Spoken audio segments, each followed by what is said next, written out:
በቃሽ ኤልዳና። ቆይ ባይ በቃኝ ምን ልታመጣ? አንተ ድሮም ፈራ መሰለህ እንዴ? ኤልዳና ይበቃሻል አልኩሽ። ምን ልትሆን ነው? እንዳትነቀኝ። ዝም በይ ዝም በይ። አንተ ለቀቀኝ ልንገለኝ ነው እንዴ? እንዴ ምንድነው? ለቀቀኝ። ለእያንዳንዷ ለምታረጊያት ነገር ተጠንቀቂሽ። ሁላችሁም ያልተረዳችሁት ነገር ጆኒ እንዳጭበረበረኝ ነው። ሲያዩሽ ግን የሚያጭበረብሩሽ አይነት ሰዓት መስል። ለምን ውጭ የሚታይ ነገር ሁሉ ውስጥ ነገር። አሁን ከጆ ልጅ አለኝ እያልሽ ነው? አዎ ልጅ ያላባት እንዲያድግ አልፈለኩም። ስለዚህ ጆ ጋር መግባት እንዳለብኝ አመንኩኝ። እና ያልሽው ነገር እውነት ነው ብዬ ልቀበል? እያረግሽ ያለሽው ግን ጆ ቤት ለመግባት ነው? የኔ ፍላጎት ያ አይደለም። ልጄ በአባቱ ቤት ከአባቱ ጋር እንዲያድግ ነው የምፈልገው። የአባቱ ቤት ስትይ ኤልዳና ያለችበትን ቤት ነው? አዎ ወይስ ጆ ሌላ ቤት አለው? ለማንኛውም እንደምፈልግ ያውቃለሁ። መልካም ቀን ይሁንልሽ። ቆይ እንጂ እያወራሁ እኮ ነው። ሜሪ ጽንሱን ማቋረጥ አለብሽ። ምንድን ነው ያልከው? አይሰማም? ጽንሱን ማስወረድ አለብሽ እያልኩሽ ነው። እንዴት ነው ያቀለልከው? እባክህ ጽንስ እንጂ ከገመድ የተሰጣ ልብስ እኮ አይደለም ማስወረደው። አውቃለሁ እንዴ ጆ የሰው ነገር መቀበል እንደሚከብድ በጣም አውቃለሁ። ይህ ግን ከውድቀት በፊት የመጨረሻው ንግግሬ ነው። ብታስብበት ይሻላል። የምትናገረው ነገር ጨረስክ? ጆ ለጊዜው ይሄን ነው የምልህ። ነገር ግን አስታውስ፣ ሁለቱም ሴቶች አንተን የመክሰስ ሙሉ መብት አላቸው። ቆይ ማን ነው እንደዚህ እንድትናገር ድፍረት የሰጠ? ይሄ እኮ የድፍረት ንግግር አይደለም፣ እውነታውን ነው ያወራሁት። ቢኒያም አንቺ ቆይ ፍረት የሚባል ነገር የለሽም እንዴ?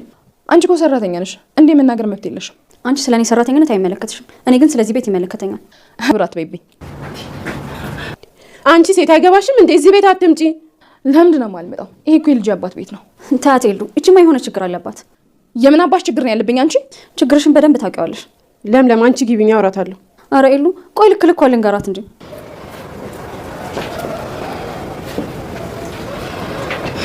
ሜሪ ዛሬ መጣሽ? ምን ማለት ነው? ባሌ እኮ ነው። በፈለግኩት ሰዓትና ቀን መምጣት እችላለሁ። ኧረ እባክሽ የማን ቤት ውስጥ ነው እንደፈለግሽ የምትመጪው? እንዲያውም ከዚህ በኋላ አልወጣም። ይሄ ባሌ ቤት ነው። እንደፈለግኩት የመሆን መብት ደግሞ አለኝ። ሜሪ አንዴ ውጭ ወጥተን እናውራ። አልወጣም። ባትወጂ እንኳን በግድሽ ትወጫለሽ። የልጅ አባት ቤት ውስጥ እንደፈለግኩ የመሆን መብት አለኝ። እንግዲያውስ ቁርጡን አውቂ። ቤቱ የልጅሽ አባት አይደለም። ምን ይያልሽ? አሁን የምጠይቅ ነገር በጣም ነው የሚያስፈልገኝ። እባክህ ተባበረኝ እባክህ። አይ ጊዜ በመጨረሻም እጄ ላይ ጣለሽ አይደል? እባክህ አቤል፣ ላለፉት ጊዜያት ይቅር በለኝ።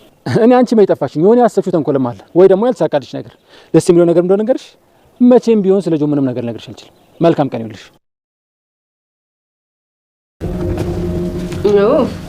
እንኳን ደህና መጣክ። እየጠበቅኩ ነበር። እዚህ ወረቀት ላይ ፈርምና ከቤቴ ውልቅ በልኝ። አቤት የምን ወረቀት ነው? ይኸውና ፈርምበት።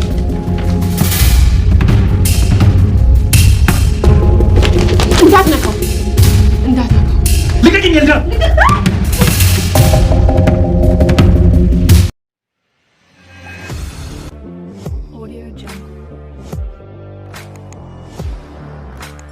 ኤልዳና የፍች ጥያቄ ጠየቀች። ሜሮን ቤቱ የኤልዳና እንደሆነ ስታውቅ እጅግ በጣም ተበሳጭታለች። ጆንም በጥፊ አግለዋለች። ኤልዳና ጆን የፍች ወረቀቱ ላይ ፈርምና ቤቴን ለቀህ ውጣ፣ ከዛ እንደፈለክ መሆን ትችላለህ። አሁን ደግሞ የልጅ አባትም እየሆንክ ስለሆነ ብዙ ኃላፊነት አለብህ። ቤቴን ለቀህ ውጣልኝ ስትለው ገፍትሮ ጥሏታል። ኤልዳናን ከኋላዋ ጠረጴዛ መቷታል። ትሞታለች ወይስ ትተርፋለች? ቢኒያምም የጆ ወንድም ለሴቶቹ ብትጠነቀቅ ይሻላል፣ እነዚህ ሴቶች ቢከሱ በህግ ያስገኙሃልና አወዳደቅህን አከፋኸው፣ ጉሬህን አረቀህ ቆፈርክ እያለ ወንድሙን ለመምከር ሞክሮ ነበር። ግን ደግሞ ጆ መካሪያ ይሻኝም የማደርገውን አውቃለሁ፣ አንተ የሴቶች ጠበቃ ማን አደረገህ ብሎ ቢኒን ወንድሙንም አስቀይሞታል። ወንድሙም በዚህ ሁኔታ ላይ ያላችሁ እዚህ ቤት መኖር አልፈልግም ብሎ ቤቱን ለቆ ወጥቷል። ሜሮን ስለ ቤቱ ማጣራት ጀምራለች። ቢኒያምንም አቤልንም እየለመነች ባካችሁ ይቅርታ አድርጉልኝ፣ ግን ደግሞ ጆ ምን አለው እያለች ለመጠየቅ ሞክራ ነበር። ግን ደግሞ ሁላቸውም በተራቸው ተሳልቀውባታል። ሜሮን እጅግ በጣም ተናዳለች። ጆን በጠየቀችው ጊዜ አዎ እውነት ነው፣ እውነታው እንደሰማሽው ነውና ቤቱ የኤልዳና ነው፣ ግን ደግሞ ከነዲህነቴ የምትቀበኝ ከሆነ አብረን መኖር እንችላለን ብሏት ነበር። ግን ደግሞ ሜሮን በግልጽ ፍላጎቷ ምን እንደሆነ ተናግራለች። በባዶህን ያንተ ማን ስለሆንክ ነው ካንተ ጋር የምኖረው እያለች ነው። ሰላም ሰላም፣ ውድና የተወደዳችሁ ውድ ቤተሰቦች እንደምን አላችሁ? በያላችሁበት የዓለም ዳርቻ ሰላማችሁ በዘት ተረፍ ይበል እያልን በአዲስ መተናል። በቅንነት ላይክ፣ ሼር፣ ሰብስክራይብ እያደረጋችሁ ቤተሰብ አድርጉን። በባለፈው ክፍል እንደተመለከትነው ክስተት ተከታታይ ድራማ እንግዲህ ኤልዳና ትዳሯን ለመጠበቅ ያላደረገችው ነገር አልነበረም። ከምትወደው ባሏ ላለመለያየትም ስትል ራሷን እስከ መጥፋት ደረጃ ደርሳ ነበር። ግን ደግሞ የሰው ልጅ ሆኖ ሀሳቡን የማይቀይር የለምና ስህተቱ ያንቺ ነው፣ አንቺ ራስሽን ስለጣልሽ እናቱን ስለመሰልሽው ነው እና ራስሽን ጠብቂ፣ እንደ ሴቶቹ ሁኚ ተብላ በተመከረችው መሰረት ኤልዳና በእርግጥ ይሄ ማንነት ትታው እንጂ ከበፊቱም አብሯት የነበረ ነበር። ግን ደግሞ ትዳሯን ቤቷን አክብራ ራሷን እሷን ዝቅ አድርጋ ባሏን ከፍ ለማድረግ ስትጣጣር ቆይታ ነበር። እውነትም ደግሞ ባሏን ከፍ ስታደርገው እሱ ደግሞ መነሻውን ረስቶ ከፍታውን አለቅጥ አብዝቶታልና አወዲያደቁም ሊያመር አልቻለም። እንግዲህ ጆ በየመስሪያ ቤቱ ያሉትም ሰራተኛው የቤት ሰራተኛውም ጭምር ሳትቀር ሁሉንም ሴቶች ማማገጥ ተያይዞታል ማለት ነው። ግን ደግሞ ለምለም ለራሷ በልጅነቷ ያስገድዶ መደፈር ጥቃትም ስለደረሰባት ከሀገሯ ከቀይዋ ከቤተሰቧ የራቀችው ያንንም ሽሽት ነው። የሀገሩን የቀይውን ወጉን ባህሉን የሰውን የሚሰጡትን ስያሜ እንግዲህ በሱ ላለመቁሰል ከቤተሰቦቿ ርቃ በሰው ቤት እየሰራች አባቷን ታግዛለች ማለት ነው። እና ለምለም ከፍቷ ባየች ጊዜ አንቺ እኮ በኔ በጭንቀቴ በመከፋቴ በማዘኔ በሁሉም ሰዓት ከጎኔ ነሽ፣ ሳለቅስ ከጎኔ አብረሽ አልቅሰሽ ስስቅ አብረሽ ስቀሽ ነውና ችግርሽን አካፊኝ፣ ልረዳሽ፣ ላግዝሽ፣ ገንዘብም ከሆነን ያግዝሻለሁና ሂጂና ቤተሰብሽን አይተሽ ነይ፣ አባትሽን አይተሽ ነይ ብላት ነበር። ግን ወደዛ መሄድ እንደማትችል ለምለም ተናግራለች። ለምለም ያሳለፍኩት ስቃይ እጅግ በጣም ከባድ ነው እና ወደ አባቴ ቀይ ሂጄ አባቴንም አንገቱን ማስደፋት አልፈልግም፣ እኔም ደግሞ ቁስሌን መነካካት አልፈልግም፣ እንዲሁ እዚሁ በርቀት ብኖር ይሻለኛል ብላለች። ለምለም እንግዲህ የተደፈረች ሴት እየተባልኩኝ መኖር አልፈልግም፣ እዚሁ ርቄ ብኖር ይሻላል የአባቴን ክብር ከማዋረደው ብላ ወስናለች። ኤልዳናም ባሁኑ አምራለች። ለጆም ቢሆን ያን ያህል ቦታ እየሰጠችው አልነበረም። ጆ በተደጋጋሚ የፍች ጥያቄ እያቀረበላት ነበር። ቤቱንም ለቀሽ ተወጫለሽ እያላት ነበር። በዛን ጊዜ ተስፋ ቆርጣ ስለነበረ ነበር እንግዲህ የራሷን ለመጥፋት ሞክራ የነበረው። በዛን ጊዜ ጆ ደስተኛ ነበረ። ራሷ ወዳና ፈቅዳ ራሷን ካጠፋችማ እንዲሁም ለኔ ጥሩ ሆነልኝ እያለ በተደጋጋሚ ከሜሮን ጋር ሲያወሩ ነበር። ሜሮን ቋምጣ የነበረው ቤት የሚኖርበት ቤት የሚሰራበት ድርጅት የሱ የራሱ ስለመሰላት ነበር። ግን ደግሞ ነገሩ ወዲህ ነው። ሁሉም ነገር የኤልዳና እንጂ የሱ አልነበረም። እናም ባሁኑ ኤልዳና አምርራለች። በተደጋጋሚ ሜሮንም ከትዳሯ እንድትርቅላት ቤቷን እንዳይፈርስ እየለመነቻት ነበር። ግን ደግሞ ሜሮን መውደቂያሽን አሳምሪ፣ ያለሽበትን ቤት ለቀሽ ውጪ፣ ቤቱ የባለቤቴ ነው፣ እኔና ልጄ ነን የምንኖርበት እያለች ነው። እኔ ጆል ልጅ ሌላ ቦታ መቀመጥ አልፈልግም። ልጄ ከአባቱ ጋርና ከኔ ጋር አንድ ላይ ማደግ አለበት። ይህም የሚሆነው ደግሞ በቤቱ ነው እያለች በተደጋጋሚ ኤልዳናን ትነግራት ነበር። ኤልዳናም እባክሽ ብላ በለመነቻት ጊዜ ጆም እንግዲህ በተደጋጋሚ ለቀቂኝ፣ ፍችኝ እያላት ነበር። እናም እንግዲህ እንድትፈችኝ ይፈልጋለሁ፣ የፍች ወረቀትም አምጥቶ እንድትፈርም ይፈልጋለሁ ብሏት ነበር። እሷም የፍች ወረቀት ላይማ ከምፈርም ሞት ይሻለኛል፣ ያላንተ መኖር አልችልም፣ እባክህ ጥፋቴ ምንድነው? አንተ እንደምትላት እንደምትመኛት ሴት አይነት ሆነልሃለሁ ብላ እየለመነችው ነበር። ግን ደግሞ ጆ በዛን ሰዓት አይ በጭራሽ አንቺ እኔ የምላትን ሴት የምመኛትን ሴት መሆናችሁም ሲጀመርም የሆነ ነገር አድርገሽኝ እንጂ አንቺ ለኔ የምትመጥኝ ሴት ሆነሽ አይደለም እያለ በተደጋጋሚ ቅስሟን ይሰብረው ነበር። እሷም ኧረ እባክህ ተው፣ ፍቅራችን የድሮ ፍቅራችንን አስታውስ፣ ያን ጊዜ አስታውስ፣ አትርሳ። ብዙ መልካም ነገሮችን አሳልፈናል፣ ብዙ መጥፎ ጊዜያቶችንም አልፈናል፣ በጣም ከባድ ጊዜያቶችን አሳልፈናልና እሱን ነገር አትርሳ። በተለይ ያኔ የከፈልኩልህን ዋጋ አትርሳ፣ ዋጋ ቢስ አታድርገኝ፣ ውለታ ቢስ አታድርገኝ እያለችው ነበር። ግን ደግሞ ጆ ኤልዳናን ተጠይፏት ንቋት ወደዚህ ቤት መምጣት ራሱ በጣም ነው የሚያስጠላኝ ብሏል። ለምለምን በተደጋጋሚ ወደ ቤቴ ለመመለስ ሳስብ አንቺን ሳስብ እንጂ አልበለዛ ወደ ቤት መመለስ አይሻኝም እያላት ነበር። በተደጋጋሚ ጓደኛውን አቤልን የትዳሬ መፍረስ ምክንያት አንተ ነህ እያለው ነበር። አቤልን እንደዛ እያለው የነበረው በጣም የሚወደው ጓደኛው በተደጋጋሚ ሲመክረው ነበር። ኤልዳናን አይነት ሚስት ልታገኝ አትችልምና ሚስትህን ተንከባከባት፣ በሚስትህ ላይ ይህንን ባህሪህን አቁም እያለ በተደጋጋሚ ለምኖት ነበር። ግን ደግሞ እንደውም ጓደኛውን ጥላቱ ነው ያደረገው። አንተ ነህ የትዳሬ መፍረስ፣ ቤቴም እንኳን ቢፈርስ ምክንያቱ አንተ ነህ፣ አንተ ሚስቴን ተመኝተሃታል እያለ አቤልን በተደጋጋሚ አስቀይሞታል ማለት ነው። አቤልም ለረጅም ዓመት በጓደኝነት ያሳለፉት ጊዜ አሳዝኖት እንዴት እንደዚህ በቀልድኝና ጓደኛዬ የምወደው ወንድሜ ተለያይተን እንቀራለን ብሎ እስከ ቤቱ ድረስ ተተት ብሎ ሄዶ ይቅርታ ጠይቆት ወደ ድሮ ጓደኝነታቸው እንዲመለሱ ጓደኝነታቸውን እንዲያድሱ ቤቱ ድረስ ሄዶ ነበር። ግን ደግሞ ቤቴ ለምን መጣህ? ትዳሬን ለማፍረስ ነው ቤቴ የመጣው። ቤቴ አሊ በዛው በውጭ የምትፈልገውን ነገር አድርግ እንጂ ቤት ድረስ አትምጣብኝ ብሎ ውሻ አድርጎ አባሮታል። እኔ ወደ ቤት የመጣሁት አንተን ይቅርታ ጠይቄ ጓደኝነታችን እንደቀልድ እንዳይበተን ብዬ እንጂ ሌላ ነገር ፈልጌ አይደለም። ተው፣ እኔ ላንተ አዝንልሃለሁ። አንተ ለምታደርገው ነገር ራሱ እኔም በጣም ነው የሚያስጠላኝ። እንዴት ነው እኔ አንተን ትዳር ላበላሽ የምችለው? ትዳርህም እንኳን ከፈረሰ የትዳርህ መፍረስ ምክንያቱ አንተ ራስህ እንጂ እኔ አይደለሁም። ጥፋትህን አምነህ ላለመቀበል እኔን ተጠያቂ አታደርገኝ ብሎት ነበር። ግን ደግሞ ውጣልኝ ብሎታል ከቤቱ እንደውሻ። የሚወደውን ጓደኛውን አስወጥቶታል። አቤልም እሺ ያንተን ነገር ግን ወደፊት የምመለከተው ይሆናል ብሎ ተናዶ በወጣ ጊዜ ቢንያምም ያን የመሰለ ጓደኝነታችሁን ያደፈረሰው ምንድነው? ወንድሜ ትክክል አይደለህም። አንተ እውነትም እንዲሁ እያየንህ መውደቂያህን አክፍተዋል ብሎ ተናዶ እሱም ጥሎ ወጥቷል። በዚህን ጊዜ እንግዲህ ለምንድነው ይሄን ጎረምሳ ቤት ድረስ የምታመጭብኝ? የውጩ እንደፈለግሽ የምትወኘው አይበቃሽም ወይ ብሎ ያብዬን ወደምዬ የተባለው ነገር እንግዲህ ጆ ኤልዳናን እየተቆጣት ይገኛል። ኤልዳናም ነገሮችን ለማብረድ እየፈለገች ነበር። ይቅርታ ጆ፣ እስከዛሬ ድረስ አንተ ነበርክ ፍቹን ትፈልገው ነበር አይደል? ስለዚህ አሁን ደግሞ እንግዲህ ወረቀቱ ላይ አንተ ፈርመህ ቤቱን ለቀህልኝ ትወጣለህ ብለው ነበር። በጭራሽ እንደዛማ አይሆንም ብሎ ጭራሽ ሜሮንንም ከርቷታል። ሜሮን እኮ እየዋሸችሽ ነው፣ የምትለው ነገር አንዱም ነገር እውነት አይደለም ብሎ ባይኗ ያየችውን ክዷታል።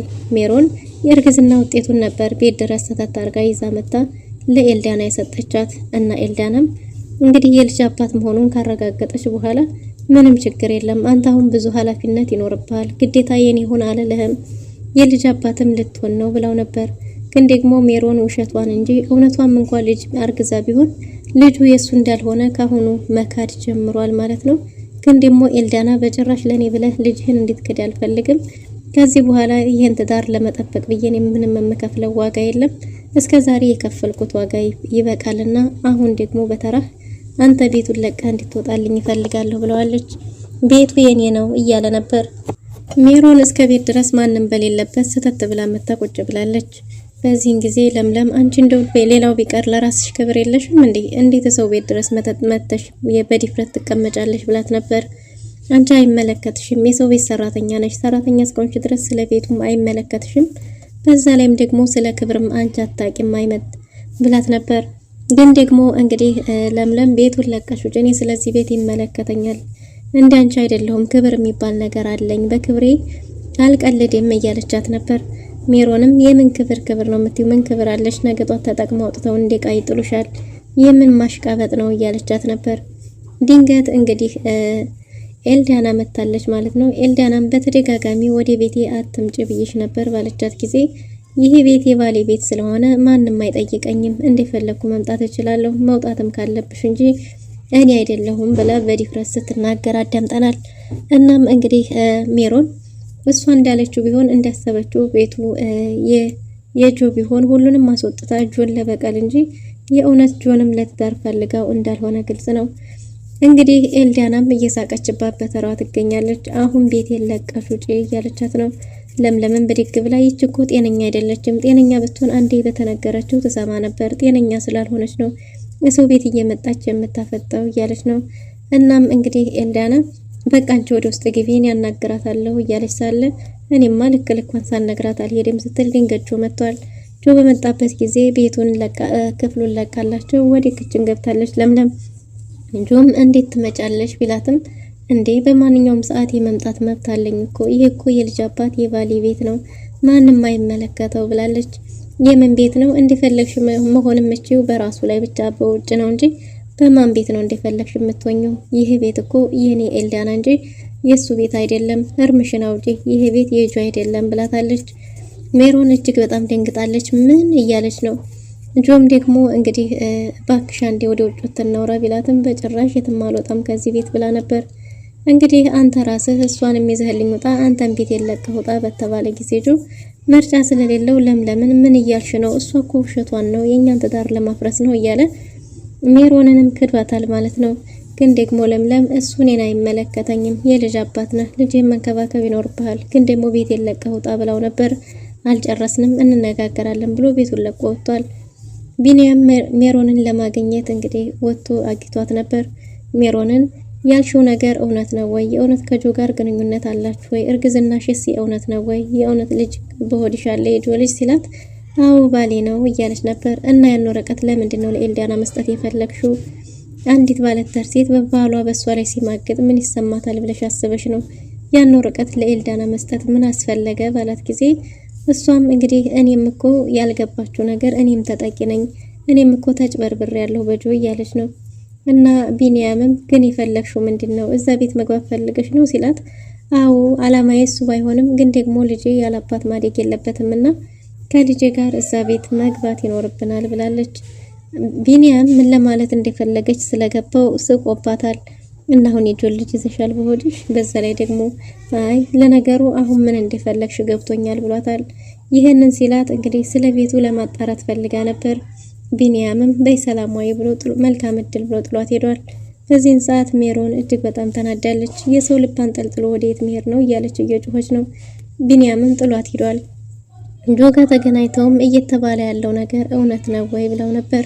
እሱም ልክ አላደረግሽም፣ ሁሉንም ነገር ያበላሸሽው አንቺ ነሽ፣ ባትመጪ ኑሮ ሁሉም ነገር እንደዚህ አይበላሽም ነበር፣ ትዳሬን አፈረሽ እያላት ነበር።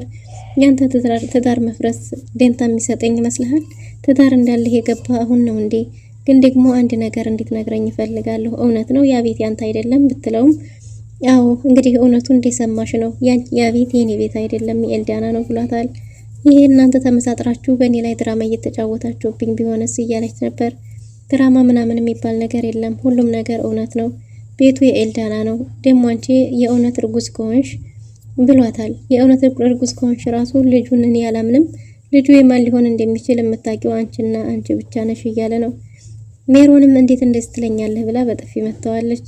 እሱም እውነታው ይሄ ነው፣ በግልጽ ልጁ የኔ አይደለም ባለልሽም፣ ግን ደግሞ እውነቱን የምታውቂው አንቺ ነሽ። በዛ ላይ ደግሞ አብሬ እኖራለሁ ካልሽ እስከ ድህነቴ ከተቀበልሽኝ አብረን መኖር እንችላለን፣ ካልሆነም ደግሞ እንደፈለግሽ መሆን ትችላለሽ ብሎ ጥሏት ሄዷል።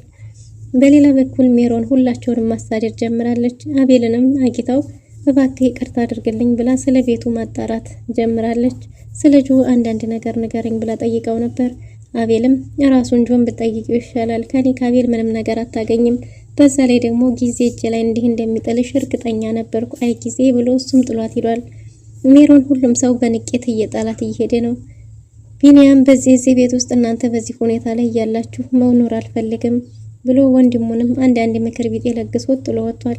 ወንድሙን ሁለቱም ሴቶች አንተን የመክሰስ ሙሉ መብት አላቸው፣ አወዳደቅህን አላሳመርከውም፣ በዚህ ሁኔታ የምትቀጥልም አይመስለኝም እያለው ነው። በዛ ላይ ስለ ቤቱ ሚስት ያንተ ቤት መስሏት ነው አይደል ካልገባህ ያለችው እያለው ነበር። የኔ አይደለም እንዴ ባለው ጊዜ እስከ ዛሬማ ያንተም ነበር፣ አሁን ግን አልመሰለኝም፣ አወዳደቅህ አላማረም፣ ለማንኛውም እኔ ቤቱን ለቅቄልህ እወጣለሁ ብሎ ቤቱን ለቆ ወጥቷል። ኤልዳናም እኔ በዚህ ሁኔታ ላይ እኛ ሰላም አጥተን አንተንም ሰላም እንዲነሳ አልፈልግም፣ ግድ እዚሁ ቀጥል አልልህም፣ ግን ደግሞ በዚህ መልክ ባትወጣ ጥሩ ነበር ብለው ነበር። ግን ደግሞ ቢኒያም አይ እኔ ከዚህ ቤት መውጣት ይኖርብኛል ብሎ እንግዲህ ቤቱን ለቆ ወጥቷል ማለት ነው። ለምለምም ቢኒያምን ሸኝታው እስከምትመለስ ድረስ ጆ ወደ ቤት ተመልሶ ነበር። ኤልዳናም ጆን እዚህ ወረቀት ላይ ፈርምልኝና ቤት የለቀው ውጣ ብለዋለች። ጆ የምን ወረቀት ነው ብሎ ባየው ጊዜ ፍች ወረቀት ስለነበረ አልፈርምም ብሎ ትግል ይዘዋል። በዚህም ትግል መሃል እንግዲህ ጆ ኤልዳናን ገፍትሯታል። ኤልዳናም ስትወርቅ ጠረጴዛ ከኋላ መቷታል። ምን ሊፈጠር ይችላል? ትሞታለች ወይስ ተርፋለች የሚለውን በቀጣይ ክፍል ይዘን የምንመጣ ይሆናል። ለዛሬ ነበረን ቆይታ ይመስል ነበር። መልካም ጊዜ